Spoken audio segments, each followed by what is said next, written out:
Hoje vamos aprender no programa a respeito da lei de Deus. A lei de Deus é a base do seu governo. Ela sempre existiu, sempre existirá e foi dado aos homens como uma cerca para proteção e para a sua felicidade.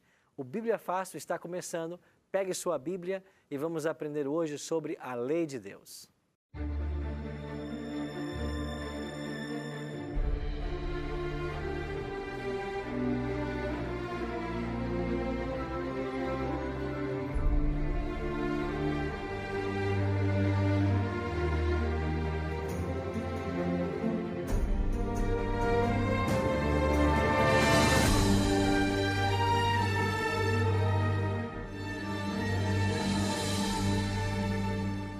Olá, seja muito bem-vindo ao Bíblia Fácil, o seu programa semanal de estudo da Bíblia.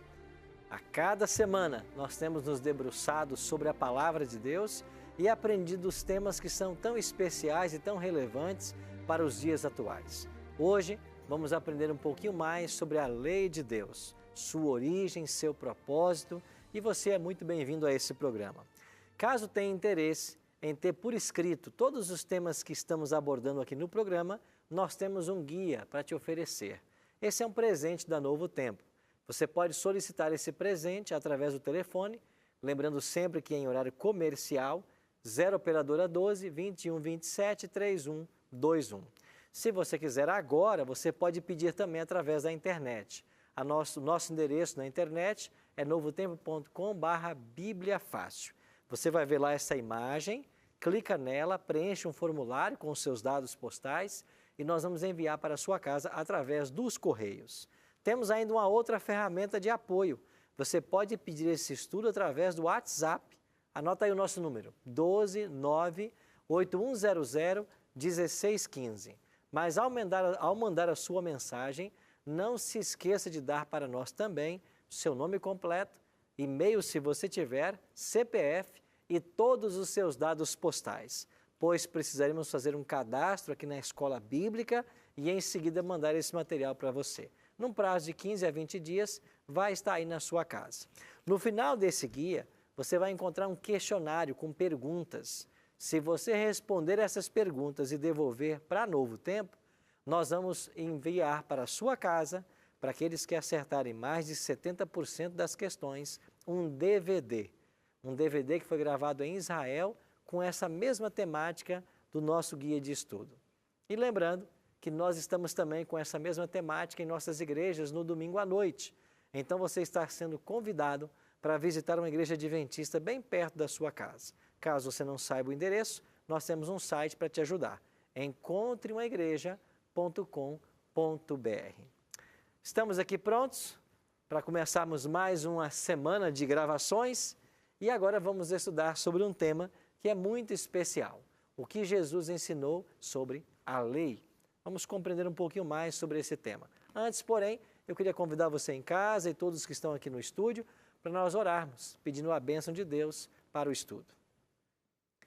Amado Deus e bom Pai, queremos mais uma vez abrir Tua Palavra e suplicamos a direção do Teu bom e Santo Espírito a nos guiar no ensino de hoje. Nós queremos, Senhor Deus, compreender a Tua vontade e queremos seguir a Tua vontade. Para isso, nos ajuda e nos abençoa. Em nome de Jesus, nós te oramos. Amém. Todos já estão com suas Bíblias em mãos e nós vamos agora, então, conversar um pouquinho sobre a lei de Deus. Vimos na semana passada que a lei de Deus será a norma usada por Ele no juízo.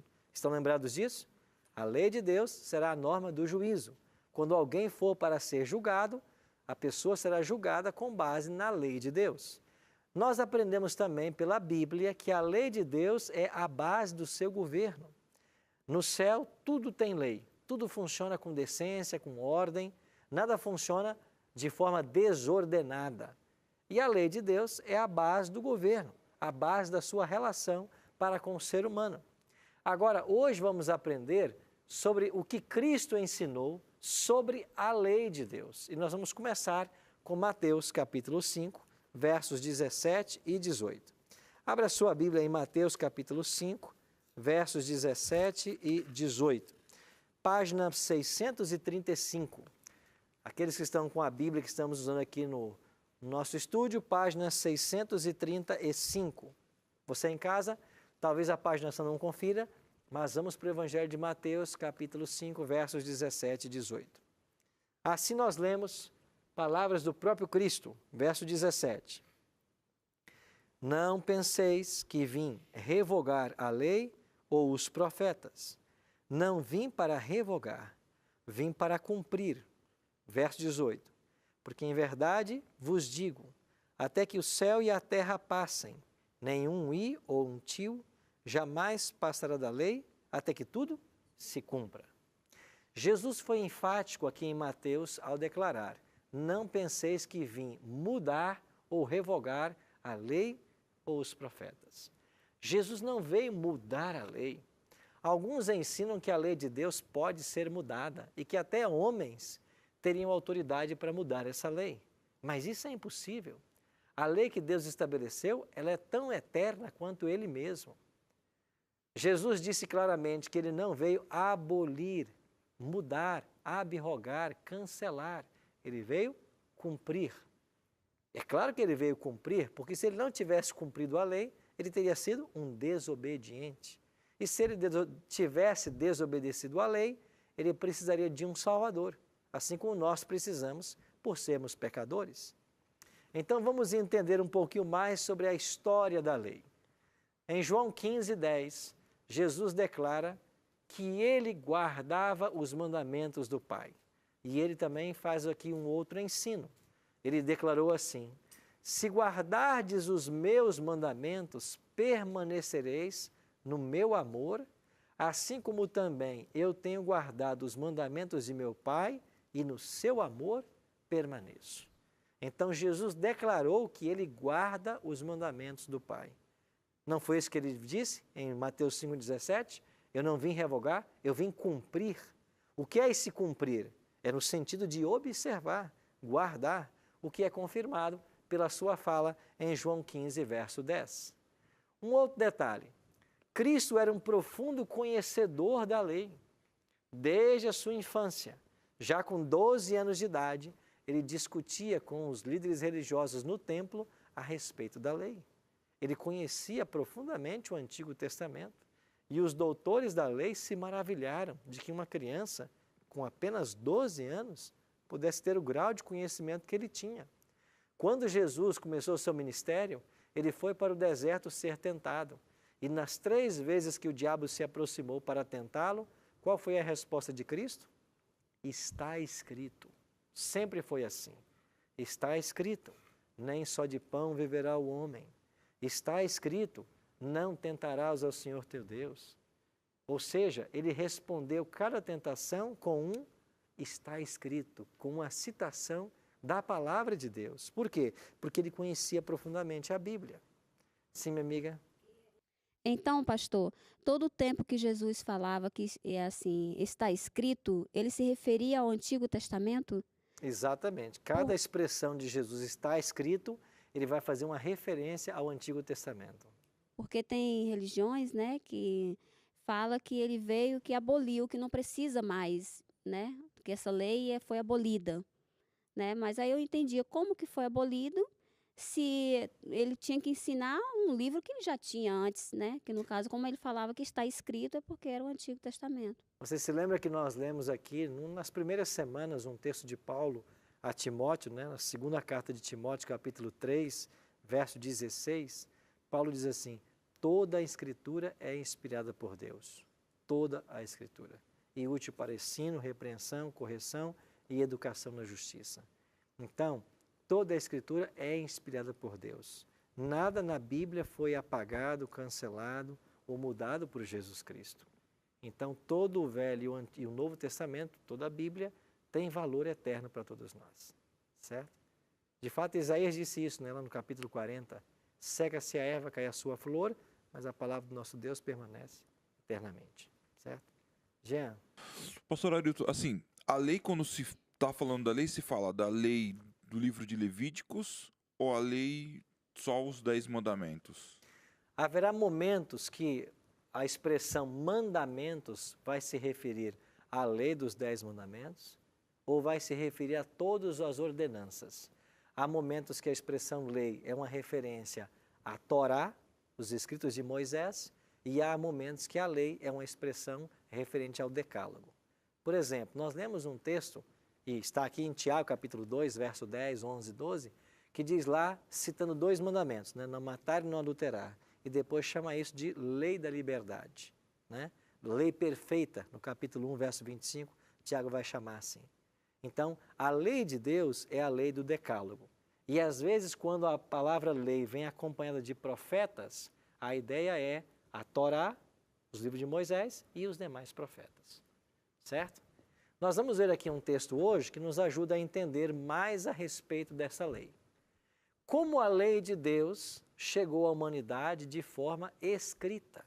Esse é um texto muito interessante, Êxodo 31, 18.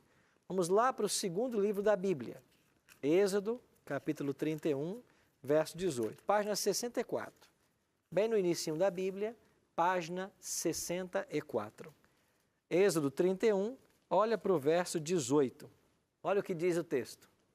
E tendo acabado de falar com ele no monte Sinai, deu a Moisés as 2 tábuas do testemunho, tábuas de pedra escritas pelo dedo de Deus. Então, essas 2 tábuas de pedra, ou tábuas de pedra, também chamada de tábuas do testemunho, é uma referência aos 10 mandamentos, ao Decálogo. Então, o livro de Êxodo nos ensina que Deus, no Monte Sinai, se encontrou com Moisés e lá no Monte Sinai foi que ele entregou essas 2 tábuas contendo os 10 mandamentos para Moisés.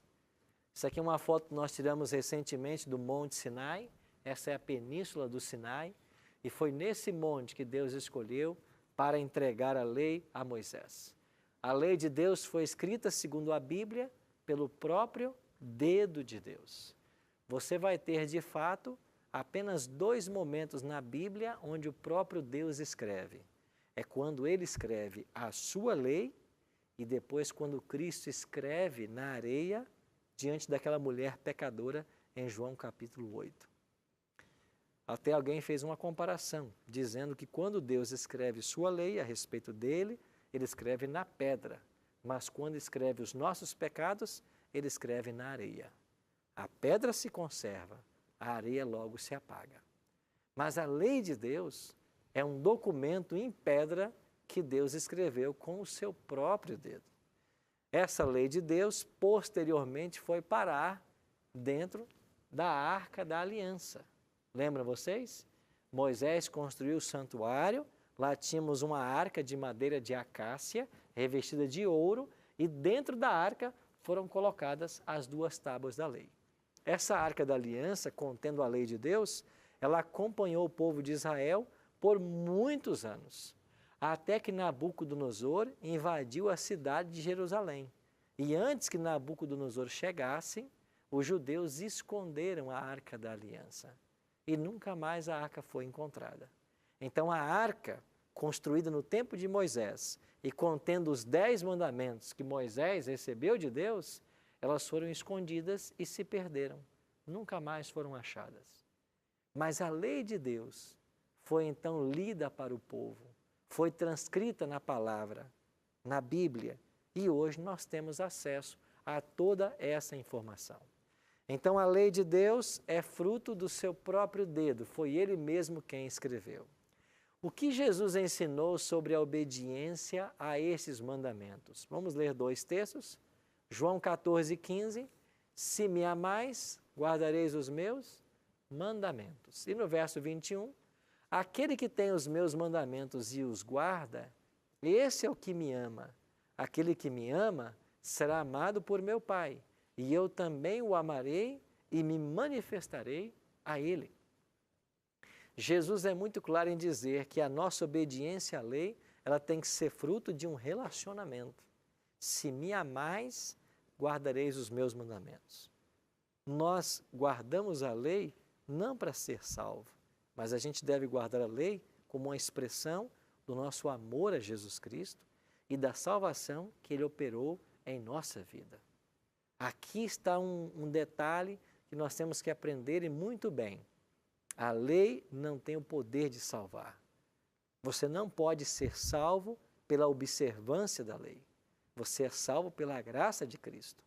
Mas todo aquele que foi salvo pela graça de Cristo viverá em harmonia com a lei, porque é uma expressão, a minha obediência é uma expressão do meu amor e da minha gratidão pela salvação que Ele me trouxe. Se alguém tenta ser salvo obedecendo a lei, é o que nós chamamos de legalista ou legalismo, e ele está tentando o impossível. Então a lei só tem valor se observada como um fruto de nosso relacionamento com Cristo, como uma expressão do nosso amor. Então a obediência à lei tem o seu lugar, não como um caminho para a salvação, mas como um resultado dela.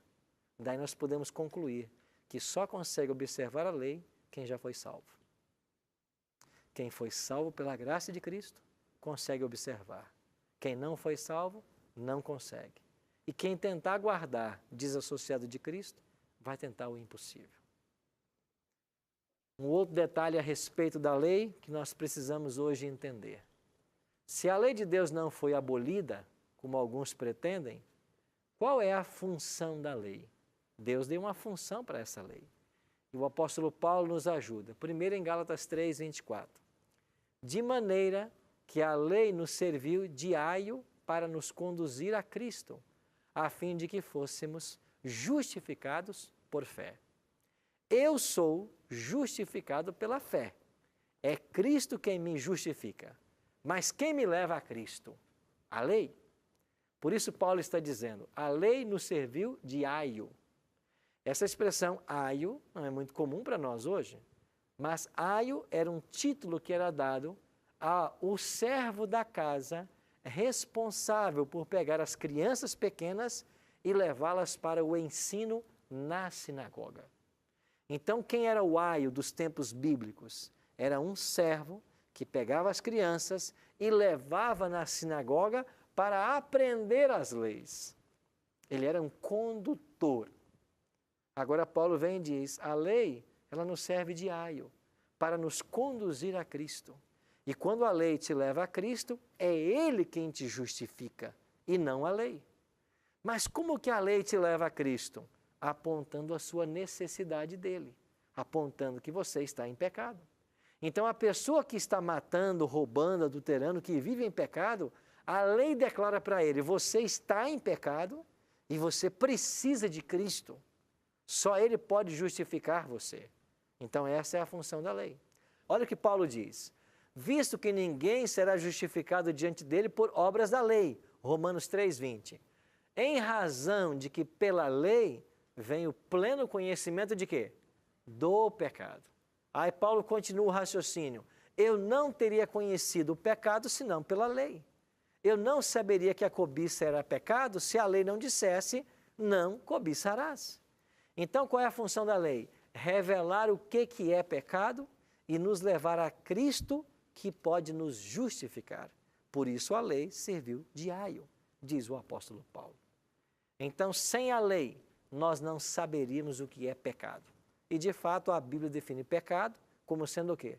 A transgressão da lei. Pecado é a transgressão da lei. Vamos avançar um pouquinho mais em nosso conhecimento. Paulo continua em Romanos 7:7. Que diremos, pois? É a lei pecado? De modo nenhum. Mas eu não teria conhecido o pecado, senão por intermédio da lei. Pois não teria eu conhecido a cobiça, se a lei não dissesse, se a lei não dissera, não cobiçarás. Então o texto que eu mencionava é justamente Romanos 7:7. Sim, amiga? Pastor, tem a passagem na Bíblia, lá no Antigo Testamento, que fala que uma lei ficou dentro da arca, né? E outras leis ficou fora da arca, do lado da arca. Que lei ficou dentro da arca, que ficou fora e por quê? Tem diferença? Qual tem mais valor do que a outra? A que ficou dentro da arca tem mais valor do que a ficou do lado da arca? Na realidade, o que ficou dentro da arca, como eu disse, foi a lei dos 10 mandamentos, as 2 tábuas de pedra que Deus deu a Moisés. Isso foi parar dentro da arca. Mas quando chegamos na continuidade do livro de Êxodo, você vai descobrir que depois Moisés escreveu também um livro chamado Livro da Lei. Esse livro da lei de Moisés era o registro de todas as cerimônias praticadas em Israel, como os sacrifícios de animais, ofertas pacíficas, ofertas pelo pecado, ofertas pela ignorância, os rituais do santuário. Então, esse livro da lei, ele foi colocado ao lado da arca dentro do santuário. Então, era um rolo contendo várias orientações que Deus havia dado ao povo de Israel. As orientações do livro da lei de Moisés eram específicas para o povo de Israel e para o serviço do santuário, que era o centro da sua religião. Já os 10 mandamentos que ficavam dentro da arca é uma lei que Deus deu para a humanidade. E, de fato, a lei de Deus, ela foi só transcrita nos dias de Moisés, mas ela sempre existiu. Desde a criação do mundo, a lei de Deus já existia. Você quer ver uma prova clara disso? Quando Caim matou Abel, o que Deus fez com Caim? Deus disse que Caim agora seria amaldiçoado, porque ele tirara a vida do seu irmão. Não está implícito aí o mandamento não matarás?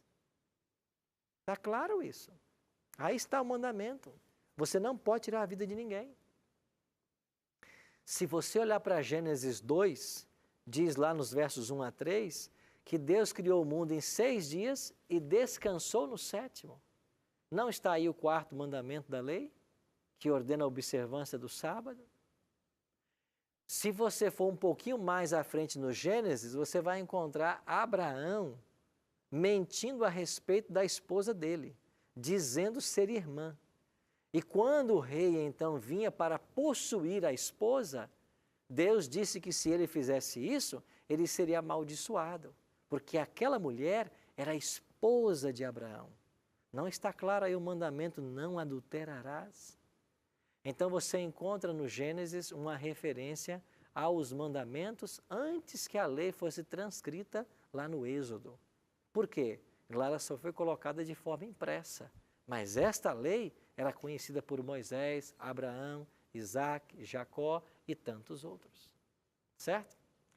Nós iremos para o intervalo e assim que voltarmos vamos continuar aprendendo um pouquinho mais sobre a lei de Deus. Não saia daí, já voltamos.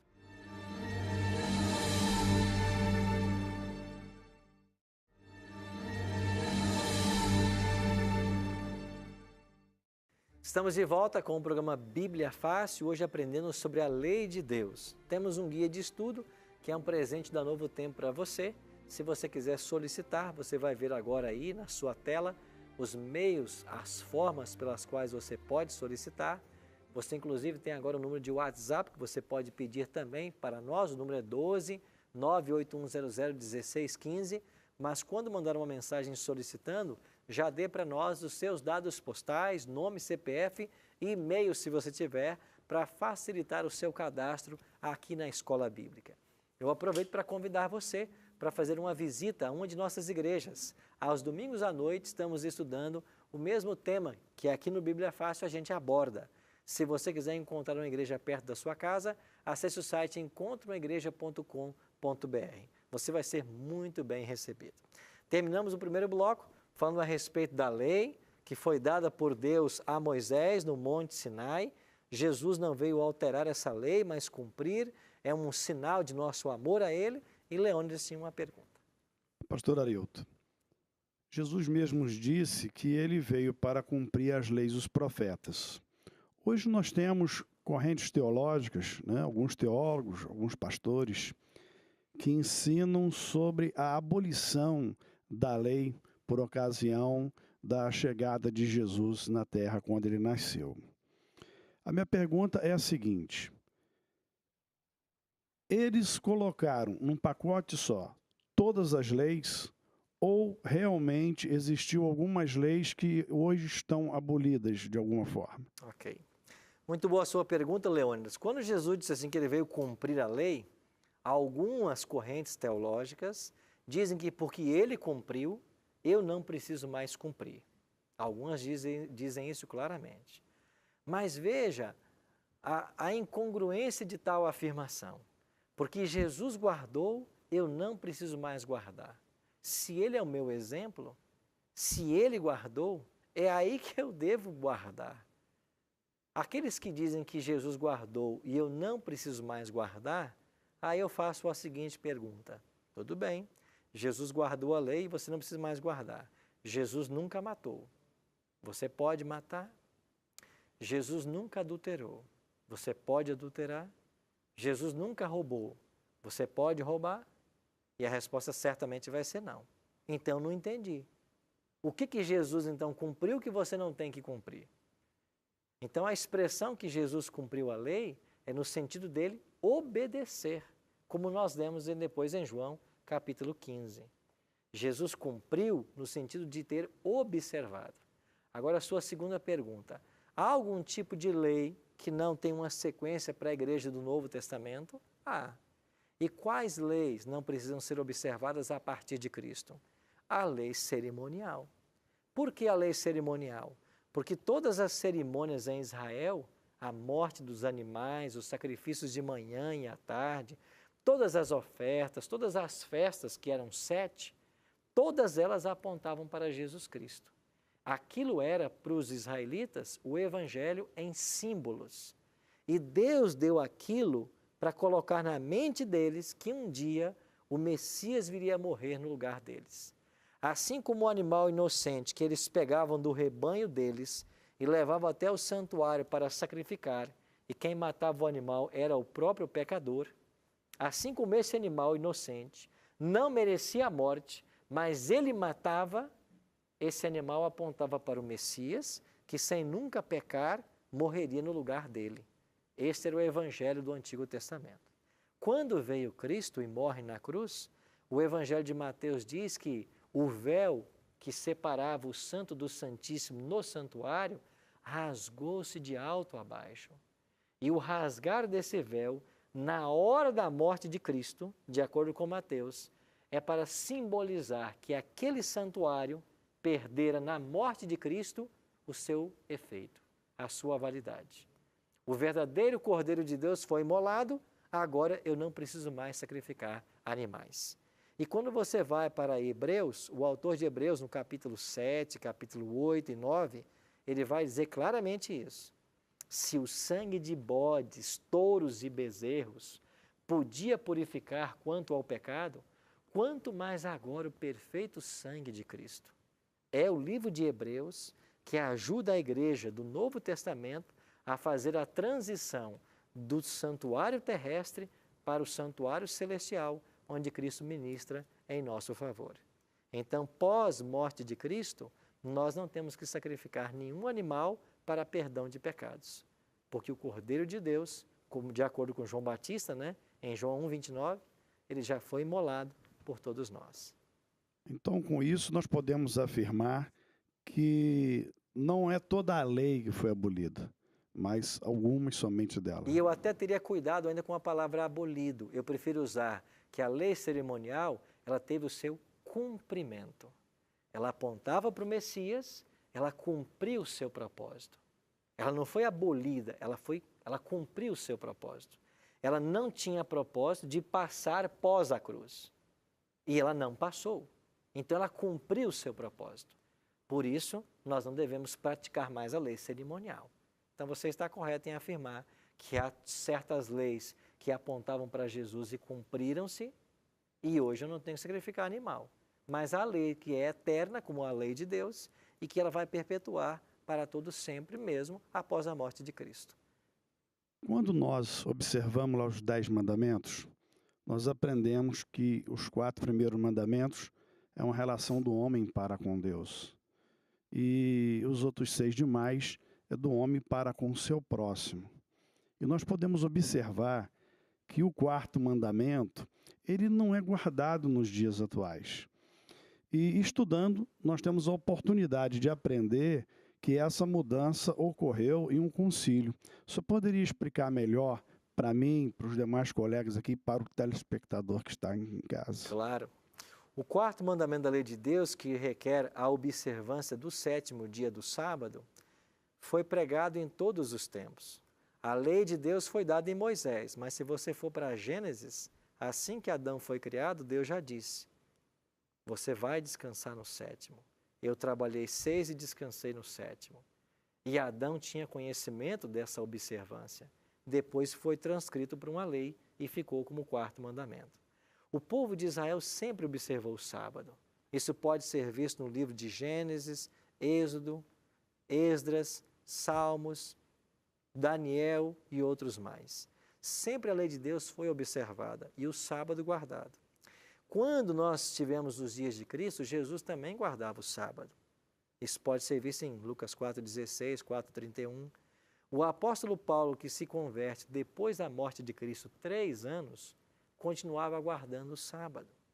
E por volta do ano 50, você vai ter Paulo ainda guardando o sábado, como pode ser visto lá em Atos 17,2 e Atos 18,4. O sábado sempre foi observado pelos cristãos, até que nós chegamos ao 4º século. Quando entramos no 4º século, para ser exato no ano 307, o imperador de Roma, que se chamava Constantino, ele se converteu ao cristianismo. Nós hoje sabemos que foi uma conversão, entre aspas, foi interesse político pela unificação do império e pela manutenção do poder.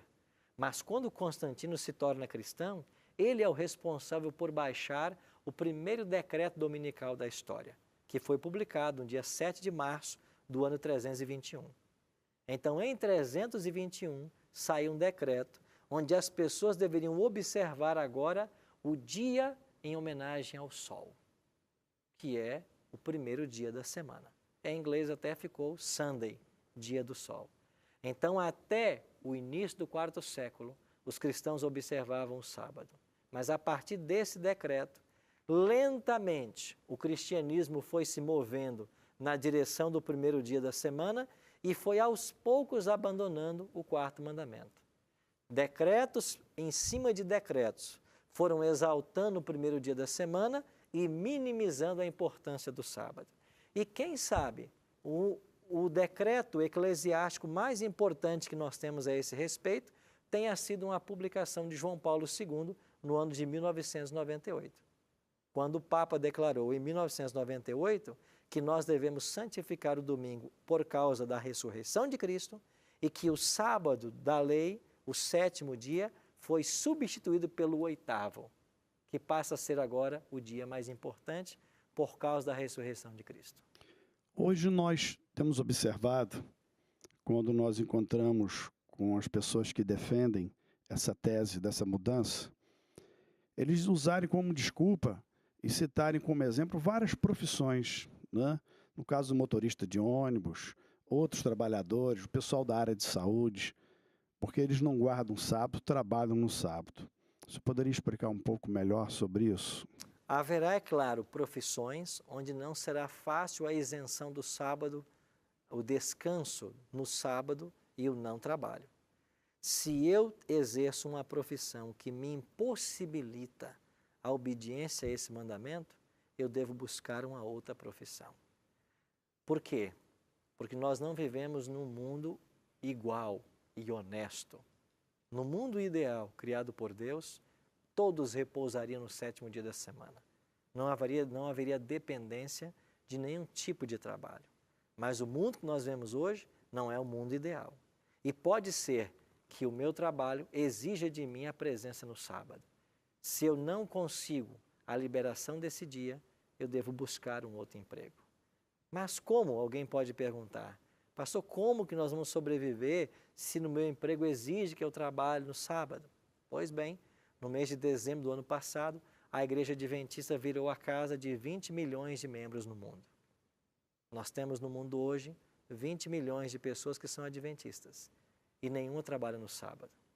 Nós temos um estado em Israel onde se guarda o sábado, os judeus, e eles não trabalham no sábado.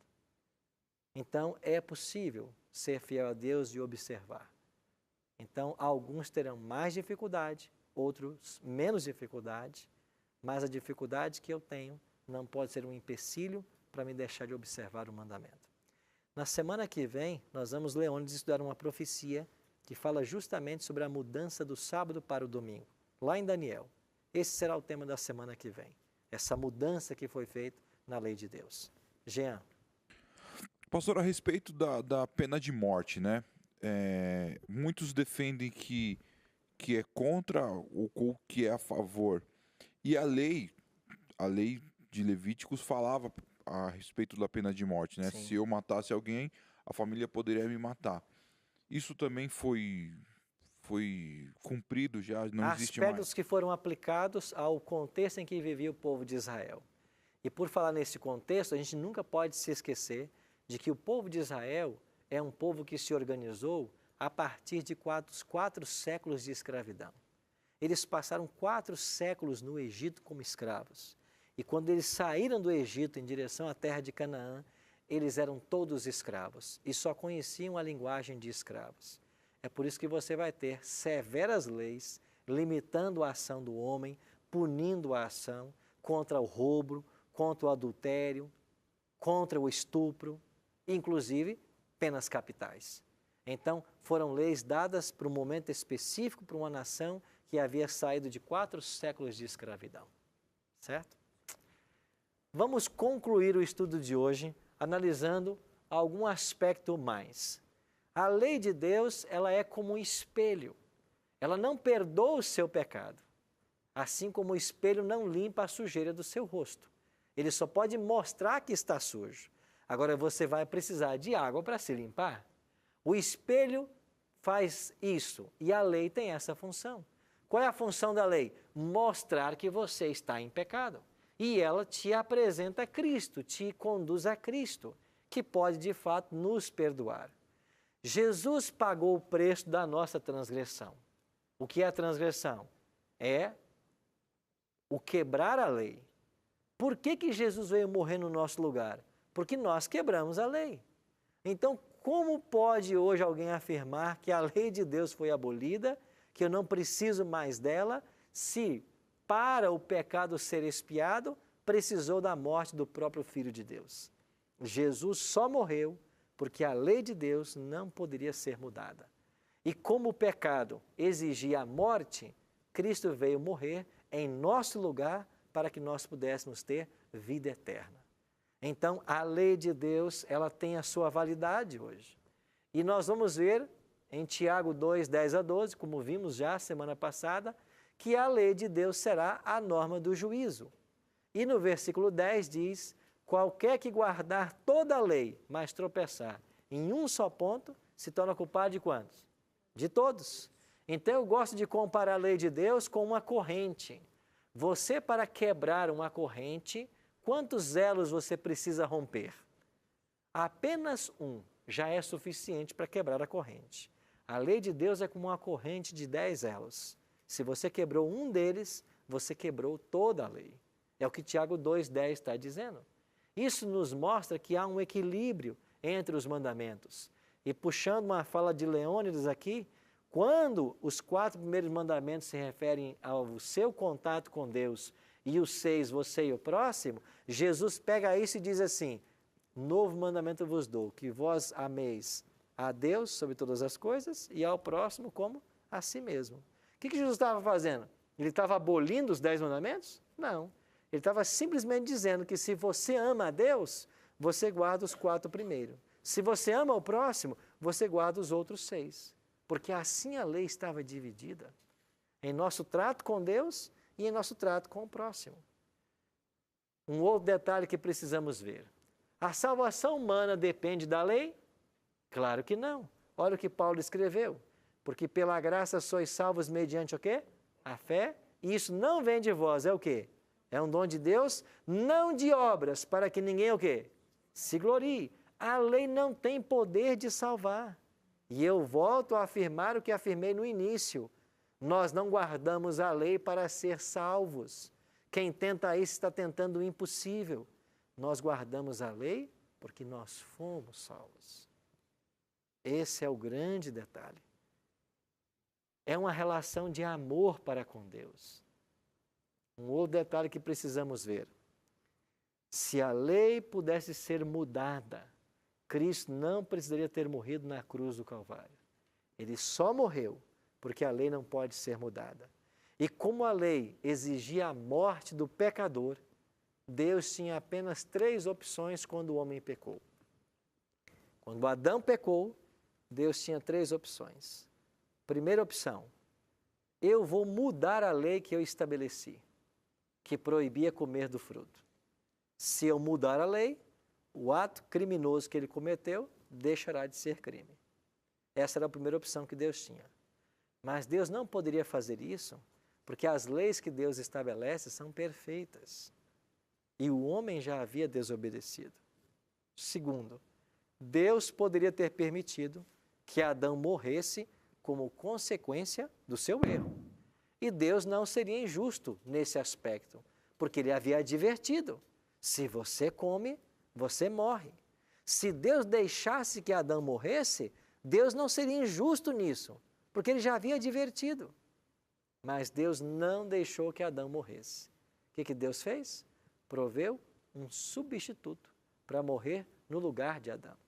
E Deus poderia ter feito uma terceira coisa. Deus poderia, então, de fato, fazer o que fez: prover um substituto. Então, ele não mudou a lei, ele não deixou que o homem morresse por causa do seu pecado, ele pegou a terceira alternativa: eu vou prover um substituto. E esse substituto ficou muito claro para Adão lá no Jardim do Éden. Porque quando Deus chegou na viração do dia e disse: Adão, onde estás? O que disse Adão para Deus? Tive medo e me escondi, porque eu estava nu. Aí Deus perguntou: mas quem fez você saber que você estava nu? Quem te fez saber que você estava nu? E o que o homem fez para cobrir a sua nudez, o seu pecado? Roupas com folhas de figueira. Mas a folha de figueira logo, logo apodreceria e desapareceria. Aí o que faz Deus? Ele pega as peles de um cordeiro e ele faz uma vestimenta para Adão e Eva. Na pele desse cordeiro, nós temos o primeiro retrato do sacrifício de Cristo. Um cordeiro vai morrer para cobrir a sua nudez, Adão. Um animal teve que morrer para pagar o seu pecado. E esse animal que morre para cobrir a sua nudez aponta para o Filho de Deus que um dia virá morrer numa cruz. Você quer um evangelho mais belo do que esse? Não existe. Deus lá no Éden proveu tudo o que o homem precisava e deu a Adão uma segunda chance. Mas a segunda chance que ele teve, que nós temos, custou a vida do Filho de Deus. É por isso que para nós São João 3,16 é tão importante. Porque Deus amou o mundo de tal maneira que deu o seu Filho. Para que todo aquele que nele crê não pereça, mas tenha a vida eterna. Amigos, a única esperança de salvação nossa centraliza-se na cruz. E Jesus só foi para a cruz porque há uma lei que não pode ser mudada. Essa lei é eterna em todos os seus princípios. E a obediência a esta lei é uma expressão do nosso amor à salvação que um dia nos alcançou. Nós vamos convidar Robson Fonseca para cantar uma de suas músicas. Em especial uma que eu aprecio muito. Ela se chama A Cor do Calvário. É esse o título dela, Robson? A Cor do Calvário. E nós somos convidados, através dessa música, a olhar uma cena. Sabe qual cena? Cristo no Calvário. E por que ele foi para lá? Porque a lei de Deus foi quebrada. Alguém tinha que morrer. E para que você não morresse, ele morreu no seu lugar. Pense nisso enquanto você ouve essa canção.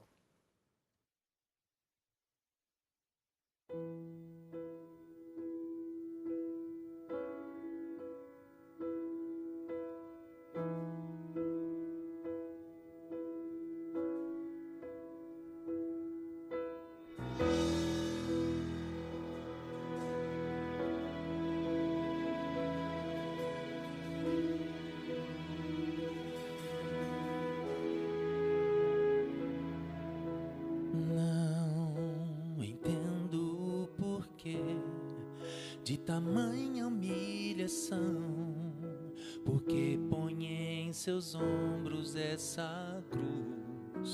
Não vê que ele foi ferido, ao açoite o levaram. Não vê que esse homem nada fez pra merecer o peso dessa cruz.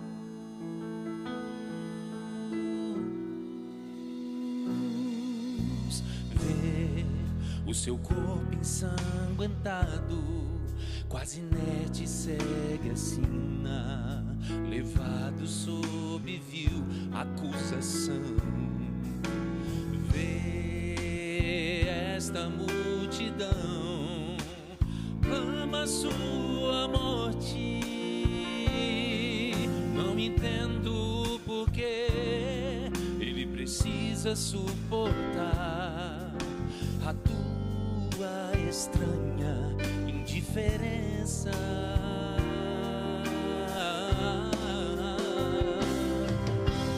Vem ver a cena, a cor do Calvário.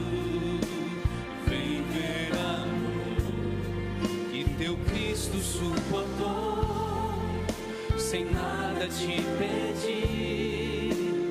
Ele se entregou.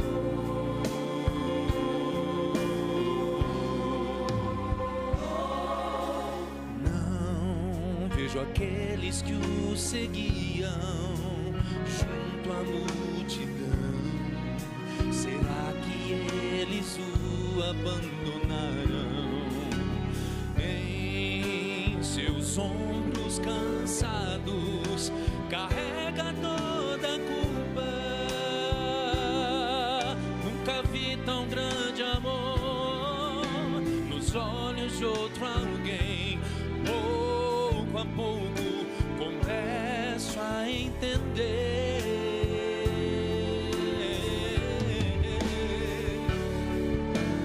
Vem ver a cena, a cor do Calvário. Vem ver a dor que teu Cristo suportou, sem nada te pedir. Ele se entregou.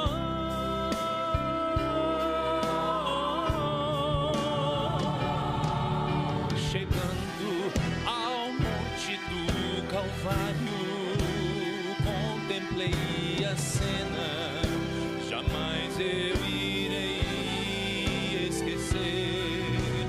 Vi meu Cristo abrir os braços, ser jogado num madeiro, se dando pra morrer. Agora posso ver a minha culpa, posso ver que foi meu pecado. A cruz que ele carregou, em seus ombros coloquei. Fui eu quem o feri, fui eu quem o preguei e o abandonei. Vem ver a cena, a cor do Calvário. Vem ver a dor que meu Cristo suportou, sem nada me pedir. Ele se entregou.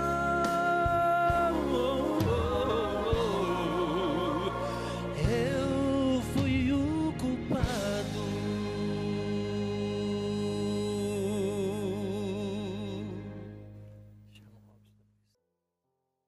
Enquanto ouvimos essa música, nós podemos viajar até Jerusalém, viajar até a Via Dolorosa, por onde Cristo carregou a cruz, até o Gólgota, onde finalmente uma cruz foi levantada e Cristo nela foi pregado.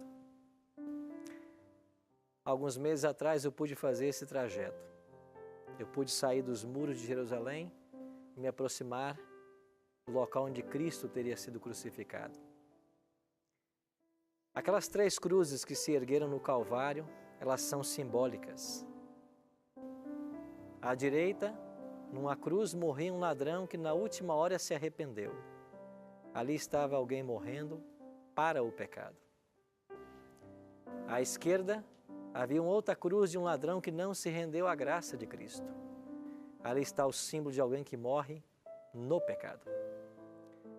Mas na cruz do centro, ali está um homem, é Jesus, e ele morre por causa do pecado, pelo pecado. Ele não tinha, era o meu e o seu. Eu pude caminhar pela via dolorosa, e às vezes que Jesus caiu ali, sabe por que ele caiu? Porque a cruz que ele carregava não tinha as suas dimensões, não era dele, era de um homem chamado Barrabás. Mas esse homem pode ser substituído hoje por mim e por você.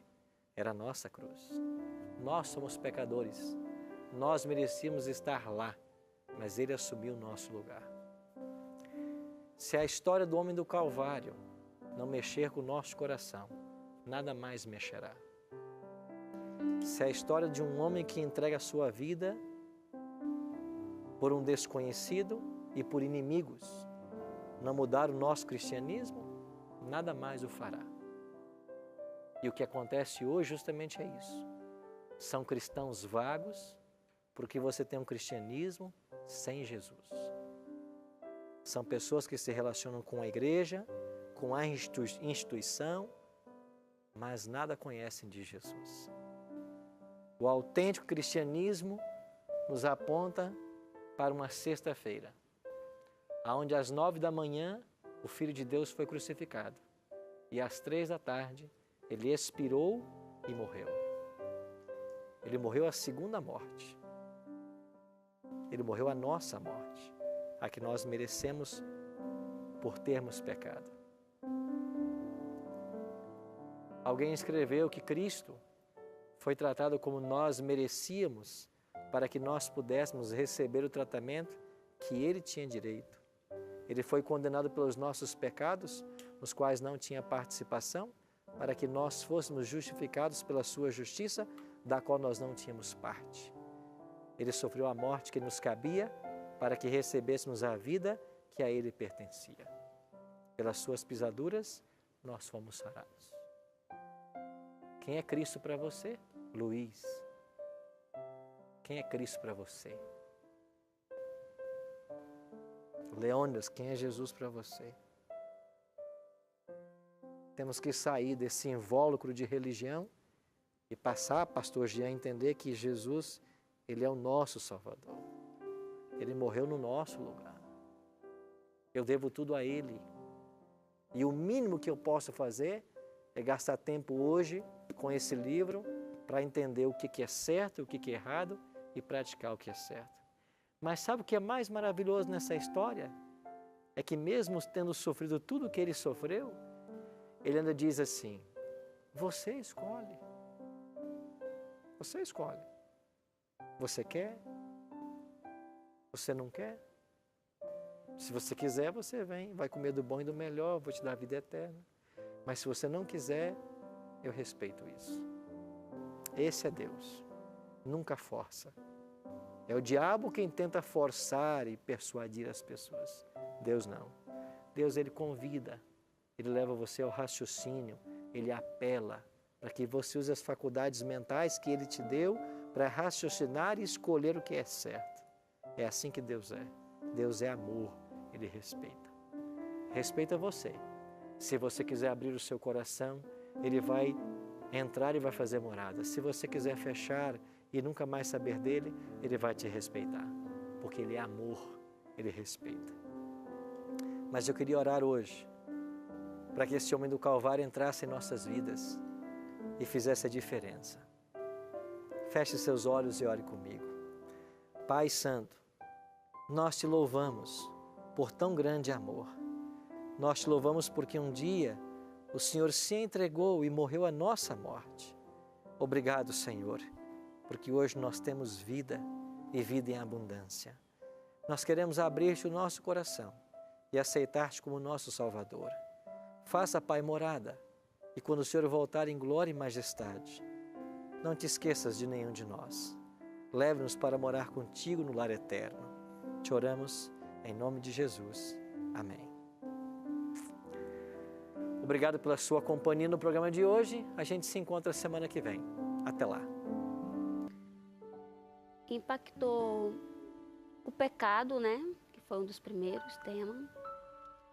Como veio, né? Porque eu mesmo não sabia, não tinha muita noção do que era pecado. Eu tinha noção do que eu achava que era erro. A gente cometia erros, sabe? E não pecados. Depois, quando eu comecei a entender que era pecado e que ofendia a Deus, foi que isso teve bastante impacto, assim, na minha razão mesmo, entendeu? No meu coração. E depois, agora que foi os sinais da volta de Jesus, né? Que pelo que aponta está próximo, né? E coisas que e momentos que a gente precisa se arrepender do que dos erros, pecados, né? Do que éramos e para se preparar e esperar por Ele, né? Não necessariamente porque só para pensando em salvação, mas por amor mesmo, reconhecimento de tudo que Ele fez por nós, né? Por mim.